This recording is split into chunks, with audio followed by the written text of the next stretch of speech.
How can you be balding and still ghost me?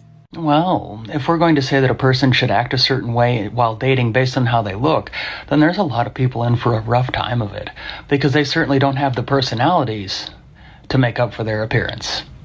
Men have not raised their standards by any stretch of the imagination. Well, my imagination can stretch pretty far, so let's hear it. The only thing that has changed in men, in the dating pool and in marriages, is that men are so corn addicted. I'm pretty certain there's a lot of men out there that would beg to differ. I really wonder, what type of men do some of these women hang around?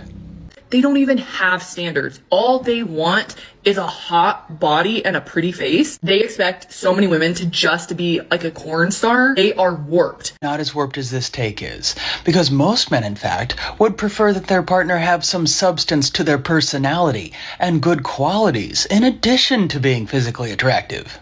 Men these days don't even have standards. I wonder what their definition of standards is, because oftentimes from a lot of women on social media especially, all we hear is how much money they make and how tall they have to be.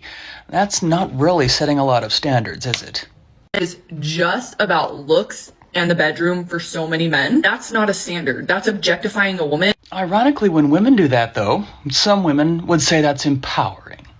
I would say men are struggling because they're like stuck in their mom's basement with gaming and porn addictions, never getting out in the real world. It's just my opinion, but I believe that a lot of women that post things like this just need to get out there and actually meet actual men. And then they would see how wrong a lot of their ideas are. Just at the thrift store and this guy kept following me around. Okay, so far not so good. I was like, what do you want? Like, you're being weird. And then he asked me out on a date and I was like, what would make you think that I would say yes? You're so ugly. And then it made me realize, like, every time I leave the house, it's always ugly, old, creepy men that follow me around stores. And I'm like, why would you think that we're in the same league? And it really messes with my head. Like, it really messes with my confidence. Because I'm like, maybe I am ugly. And, like, if I don't have my, like, beauty, then what do I have? A personality? There is more to a person than just the way that they look.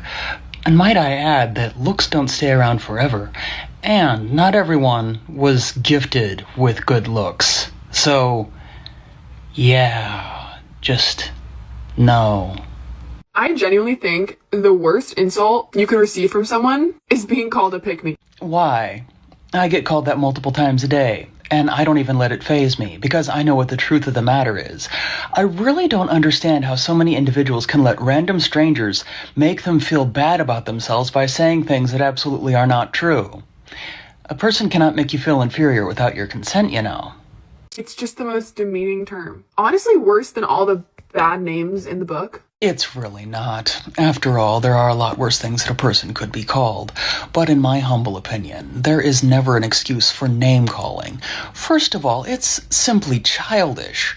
Secondly, it's just indicative that that person had nothing relevant to contribute to the dialogue and can't counter anything that you had to say and has to resort to name-calling. But if a person does decide that they want to be offended by something, and yes, I said decide if they want to be offended, just remember, you're choosing to be offended by someone who chose to take the most childish route possible.